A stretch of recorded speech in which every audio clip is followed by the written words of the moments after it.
Alrighty, guys, welcome back. It's your host, Jester, and welcome back to the long awaited return of Jester's Judgment, where I do reviews of the games that I play. I used to do 2 or 3 or 4 games in a review show, but now what I'm going to do is change that format, and I'm going to give each game its own video, and we're going to talk about the 5 pros of the game, 5 cons of the game, then my overall verdict of the game, and see if we justify it with 1 star, or 1 jester, or 2 jesters, and see if it earns that coveted rank of being jesterfied. So in this episode, the debut, we come back to Charioteer, Race for Glory in Ancient Rome. This is a game designed by Matt Calkins and produced by GMT Games, so you can find out more information about them on the website.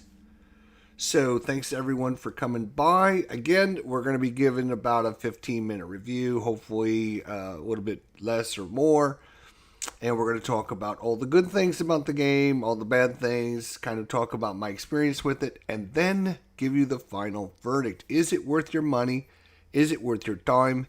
Is it worth your energy to get this game and play it? Let's start with the positive, because I am Mr. Positive. If anyone's been around my channel for a while, they know I'm Mr. Positive. We're going to start with the positive stuff. The pros. That's right. There's a lot of pros in this game. A lot of good things to talk about with this game. Number 1, it is easy to learn. When we look at the rule booklet here, you will notice that there is literally like 12 pages of information. Most of them have big diagrams on the rule booklet. You also have examples scattered throughout, talking about what the rule represents, what the rule means, and what you can do with that rule.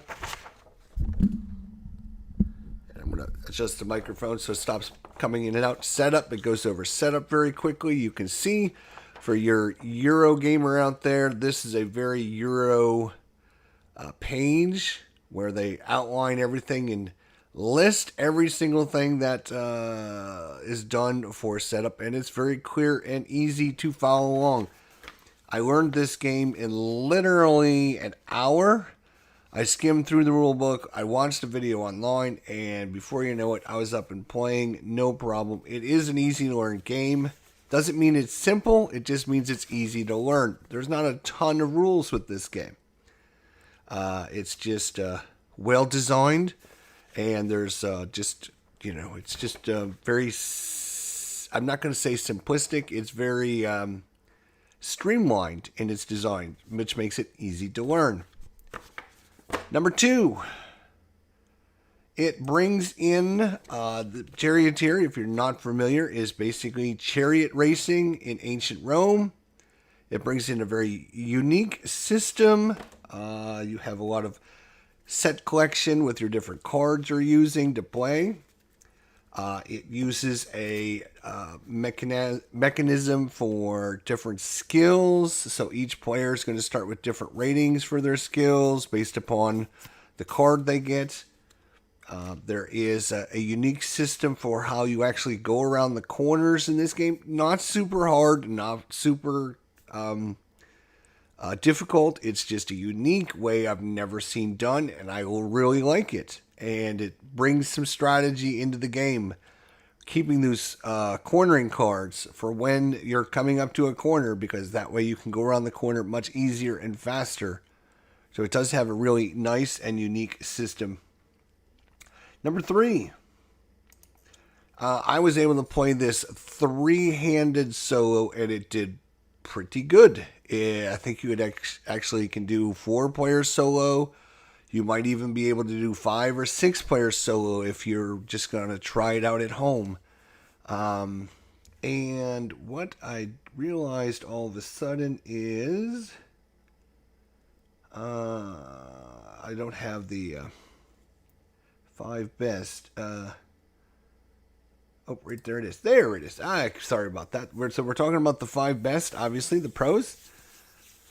So, it solos pretty well. Yes, like I said, I played it 3-handed, solo, myself, had a great time. It was easy to keep track of everything. Basically, you're looking at the cards, making decisions, looking at the next player, making decisions, looking at the next player, making decisions, and all those decisions happen at the same, pretty much the same time. They go in sequence, but they go, pretty easy. So there's no like, oh, I have to undo because you're going to do this. No, you can't undo it once you play cards down on the table. You put everyone down face down, and then you review all the cards at the same time. So it solos pretty decently. I was able to play a 3-handed, 3-lap race in about 2.5 hours. That's with some tutorial that I was teaching people how to play as I went through the game. I think you could probably get that down into less than 2 hours. For sure, once you're familiar with the game and done it a few times. And like I said, you could probably do 4 or 5 player solo, no problem. Number 4. Mostly the components are typical GMT, really good components. They are well designed. They got some original artwork. You can see the player, or the rule booklet here has got a nice picture on it. The card quality is nice, thick cards, not these cheap plastic cards that a lot of game companies are using nowadays. These are your typical thick cards with, again, new original artwork on them. Your very thick box, sturdy. You can hear the very thick and well-designed, well-made, typical GMT box. Very thick. You're obviously I could rip it apart if I wanted to, but you can see it's going to hold together pretty decently. It's going to hold your components in there well. All the components, the player board, the race board is mounted, good quality on just about everything in the game. We're going to talk about the things that aren't, and when we go to the worst, though, here in a little bit. So I would say mostly the components are typical GMT, good quality, excellent quality. I'm not going to say good. I'm going to say excellent quality, because there's a lot of manufacturers out there that don't give us their all, and I think GMT does do above and beyond what a typical game company does. They're not just your average game company. They do take an extra step. They do take pride. They have their own art division. They have a lot of people working on the projects, and they do a great job producing them. So I'm going to say overall the components are great, and I'm very happy with the outcome, except for what we'll talk about here in a little bit. Number 5, and this is probably the most important one for me. I was surprised at just how fun and intense this game was. I played it solo, so I had no, bearing on, which one of the pieces is going to come in first place or second place or third place. I could care less. Didn't really matter to me. I had a fun, interesting, and intense time. Pretty much there was a back and forth through the first 2.5 laps, and there was several times in the race that we had all 3 of our racers on the very same spot. So it was very close. It was very back and forth. One chariot would get out in front of the others, and then the others would catch up, and then when they played the right cards and you couldn't play the right cards, then they were able to do things to give them the lead. So it was pretty intense battle until, unfortunately, the very end, where one chariot ended up just blowing away the other ones right at the very, very last moment. And it was very surprising because it was very close and intense all the way to the very end. And I think the one Chariot really had several good turns in a row where the other ones didn't, and it just separated them. So it is a fun game. And even playing solo, I was doing a live stream of this, and I had probably 10 to 15 people watching and cheering on different horses, and they were watching very intensely in what was going on. So it's a very intense, fun game. I think if you play this at a convention or at your local game club, you have this on the table, other people are going to hear you cheering on your horse and hearing what's going on. They're going to come over and want to watch, and then they're going to want to play. So it's one of those kind of games that gets everyone involved, gets everyone excited about what's happening, and oohing and awing and drawing more people over to see what's going on. So that is super cool. Unfortunately, not everything is great about this game. So now we have to talk about the cons. So let's talk about the cons and go over the things that just didn't sit right with me about this game. Shall we? All right, so these are going to be the 5 worst parts of the game. Now, some of these, again, are just minor nuisances. Some of these are things that I would rather have changed. These are not things that are going to game-breakingly break the game. These are just things that I wish wouldn't have happened or would have been designed differently or whatever. But it's not going to ruin my experience because we'll get to the verdict in a minute. So the 5 worst things of the worst, and I have to talk about this first, unfortunately, is the player boards. The player boards are just on these thin cardboard pieces, and I wish these would have been dual layered with actual player boards. I've said this in the past, GMT is my favorite. One of my favorite companies. I order just about every game that they produce. Every month I get a shipment in of whatever games they had produced. It's kind of my go-to company. I really like supporting them. And to be honest, GMT has taken several steps in the right direction to become an overall great game company. Unfortunately, they haven't taken enough steps forward in their thought process of how to become a great game company. They are a great game company, but what separates the best of the best from just great is the fact that you have things like this where, unfortunately, the problem with this is you're going to have all these little tokens standing on this, and one elbow, one arm that you got to reach over and grab a card, and you're knocking pieces over. Then you're not sure where they're going to, where were they sitting? And they're all kind of jammed together in this little matrix at the start of the game right here. And one arm, one elbow, one accidental nudge of the table, and all those pieces go flying, and it can ruin the experience. They should have dual layered this with actual player boards. Yes, it would have cost more money, but the problem is if you want to become the best game company out there and you want to produce Euro games, this is not a war game, my friends. This is a Euro game. Let's try not to kid ourselves. If a war game company wants to also produce Euro games, I have no problem with that. I would love to see more good Euro game companies out there. But what you have to do is you have to produce the thing that Euro game company people expect. If I buy Arc Nova or I buy any Euro game that's worth anything out there, I buy Revive, I buy Evenfall. I mean, the list goes on and on and on. Every one of those comes with a quality player board. And yes, I'm spending a little bit too much time on this because I think it's important.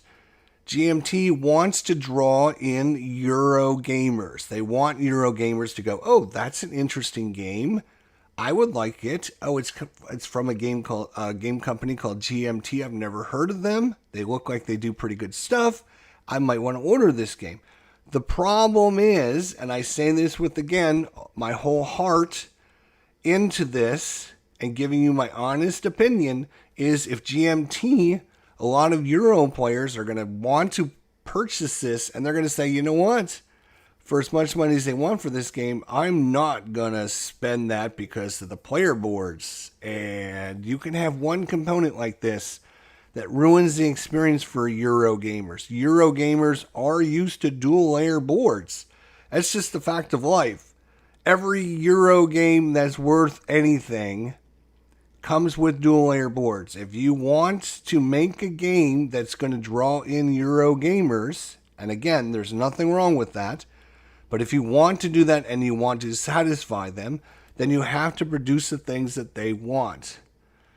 As I mentioned, it's not only the fact that, oh, I would like this to be a dual layer board. The problem is this can actually ruin the game by producing these things like this. Because, again, one elbow, I don't know where. I knocked all the pieces around. Where did the pieces go? Who knows? It could be anywhere. And so now you've got people arguing and fighting about where your little pieces and tokens were. Again, one kid runs along and knocks your table and everyone's pieces go flying. Then what are you going to do? It can definitely ruin the experience. That's the reason for dual layer boards. So I hate to harp on it, but it is important. Number 2. This is another rookie mistake that GMT occasionally does. Again, you're trying to draw in the Euro gamers. Again, this is a Euro game. It's not a war game. It's made by a typical war game company that's trying to expand out. They're still making war game mistakes. Unfortunately, the back of the rule booklet is not the place for designer notes. Absolutely the worst idea anywhere. I don't know who thought of this. Not a good idea. What you need on the back page of your rule booklet is you need an iconography of all the different symbols and the phases of the game or whatever. When I have to look up the phases of the game, right, and I have to fold my rule booklet backwards so I can look at the phases of the game, that is a problem. You need to have always, and this is always, every single time, you need to have the iconography on the back page of your rule booklet. You need to list this. If you see this, it means move your little pawn up 1 space. Or if you see the whip symbol, that means you can move up to 5 spaces, but you cannot pass another chariot. Whatever. You have those all listed. You have the phases of the game listed. You have meanings and definitions on the back page. So I don't need to thumb through this rule booklet as I play. That looks bad. When I'm at a convention and I'm looking through your rule booklet for rules, people aren't going to want to see that. People are not going to want to come by and play that. If I'm looking at the back cover of your rule booklet and I just have this set up on the side, everyone can see it. Everyone knows what all the rules are. Everyone knows what all the iconography is. Who cares about the designer notes on the back page? Not acceptable. GMT, please do better on that. You cannot do that. And I forgot to click on that. There we go. The back of the rule booklet. Unfortunately, not acceptable. You need to step up to the next greatest part of the game. You're making great games, you're making great components, mostly great components. You need to take the next step up. Number 3, fan approval limit. And what I mean by that, a lot of you that haven't played this game, is you have a huge bag of a lot of tokens in here, and you can see there's just, I don't know, there's a bunch of different tokens in here, and that's just half of them. There's 12 copies of, I think, 5 different colors. There's white, green, yellow, black, red, and I think it's just the 5 different colors, 12 tokens each, and it's a nice bag full, a nice chunky bag full of stuff. Problem is, you spend all this time earning these special rewards, and you pull them out, and there's like 3 or 4 different rewards. There's not that many different rewards in this bag. It's a lot of different colors of the same reward. So you have a whip, and there's like 2 copies of the red whip, and 2 copies of the green whip, and 2 copies of the black whip. There's not a lot of variation in the bag. I would have liked to seen more interesting outcomes come out of that bag. Like, oh, I could draw one out that would limit, I could play it on another player, and I could limit how many cards they could play. Or draw one out of the bag and it allows me to play an extra card. Or draw an extra card. There's not a single way to break the rules in this game, which is fine if they don't want to do that. But there's a lot more interesting things they could have done with the fan approval limit. There's a lot of interesting things they could have done. And like I said, it's just a lot of the same with different color variations out of that bag. There's not that many different things. So unfortunately, I would have liked to see more variation, more wacky, cool things that you could do to alter the race. All of a sudden, I can play blue as green cards, or I can play red as yellow cards, or whatever, all kinds of fun, interesting things that you could do.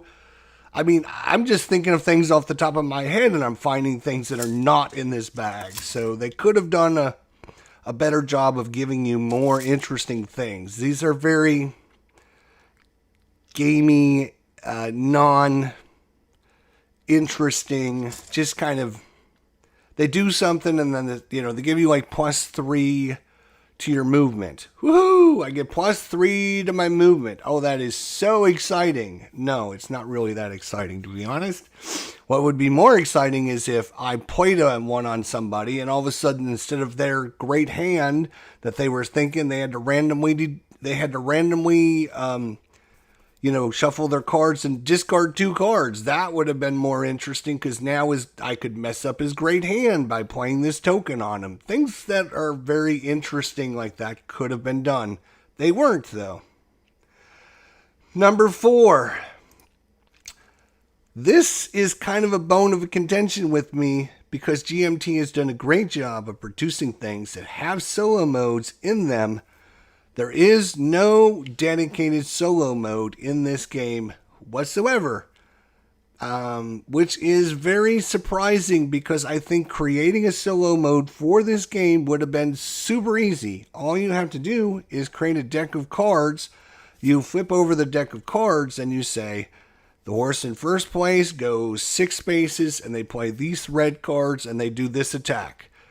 The horse in second place moves 8 spaces and he plays yellow cards. The third horse plays black cards. He moves this far, blah, blah, blah.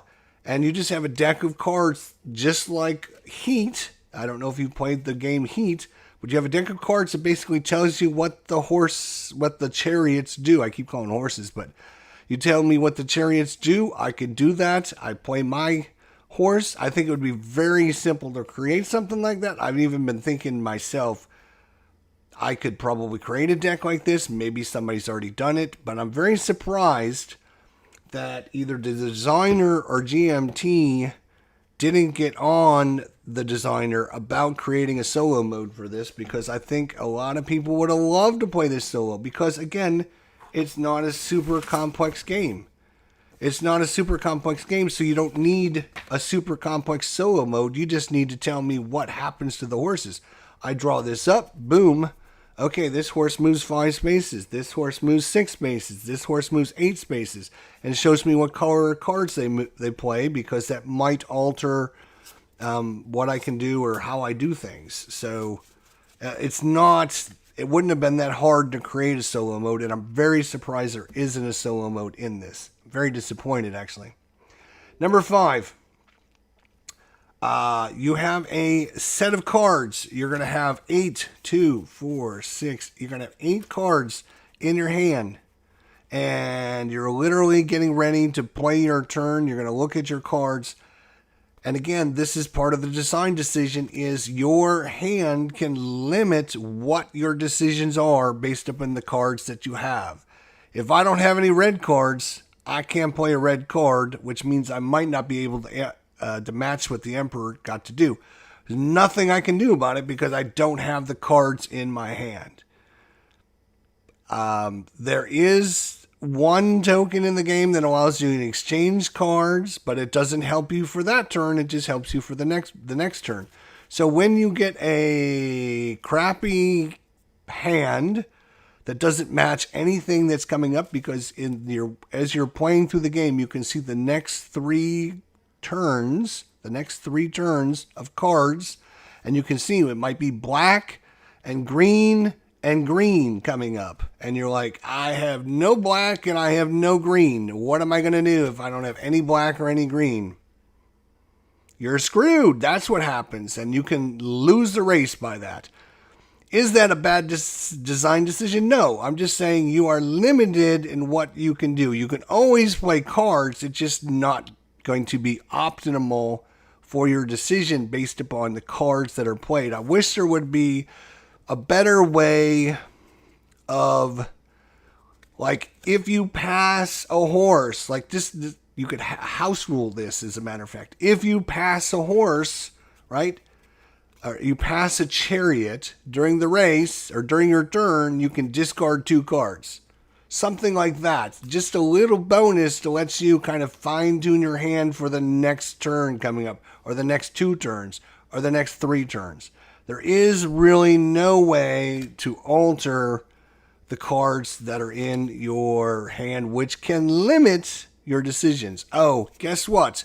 I am going to have to, if I was looking at these cards right here, I can play a 3-carded 0 yellow, or I can play a 2 0-carded black. If I played the 2 blacks, right, the 2 cards, that would give me a 4 movement in the corner at 0, so it's going to be 4 movement in the corner. That's all it's going to give me. So 4 movement in the corner is decent. It's not great, though. So you can really fall behind just because, unfortunately, the cards you got. And there's no... There is a mechanism in the game for you to draw new cards. There's a token. Each player starts with a special token that allows them to discard 3 cards. But that's a one-time use. You're playing 3 laps around. You're going to probably be playing maybe 20 to 25 turns. I would have liked to seen a way for players to alter their hand a little bit more. Again, could have used tokens out of this bag, or something, you know, like I said, if you pass a horse, your bonus is you get to discard a card out of your hand. Woohoo! It's just simple things like that. All right, let's get to the verdict now. We've been yakking long enough. What do I think of Charioteer? Race for Glory in Ancient Rome by GMT. This is by Matt Kelkins. I didn't originally purchase this game. I love racing games, but the cost of this was kind of like, I don't know if I'd ever play it. It's 2 to 6 players. I'm mostly a solo player, but I heard from one of my good friends, Mike Berticelli, designer of Wolfpack, good friend of the channel here. He emailed me or texted me and said, Jester, I got this game. We played it at a convention. He sent me some pictures, posted them on our Facebook group. He said, I know the way you are. I know the mechanics you like. I think you would really enjoy this game. I think you should probably get it. So I did. I purchased it from GMT secondhand, not secondhand, but I mean after the P500. I said, you know what? I'll just break down and buy it. I may never play it. Who knows? But in my never-ending quest to play through all the games that I currently own, that I have not played, this is one of those ones sitting there staring me in the face saying, why haven't you played me? I'm a great game. I'm really cool. You should try it and find out what I'm like. And I did last night. I pulled it off the shelf. I sat down, as we talked about earlier. I skimmed through the rule booklet. I looked at some of the examples of play. I said, oh, okay, I see what they're trying to do. I watched a review online. I watched a sample gameplay of two fellas playing. Within an hour, I had the game set up and playing and ready to go live. So I was like, yeah, it's very easy to learn. I'm not going to say simplistic rules because it's not simplistic. It's just streamlined rules that allow you to understand the game very quickly and easily. So my final verdict for this game, I wish GMT would take that next step up. I wish GMT would take the next step up. They make great games with great components, mostly great components.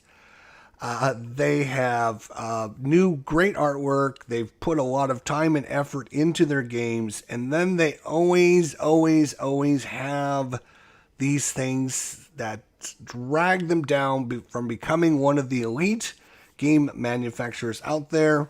As we talked about with our, non-dual layer boards, and these cheap cardboard is just not acceptable in my eyes. I really enjoyed this game, as I talked about. I really liked the flow of the game. As I played last night, we were going through the turns. It took us about 10 turns to understand what we were doing.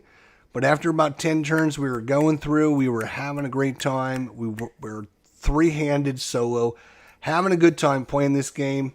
And it was fun, intense, interesting. And I'm going to give this game an 88 and rate this as great. It is a great game.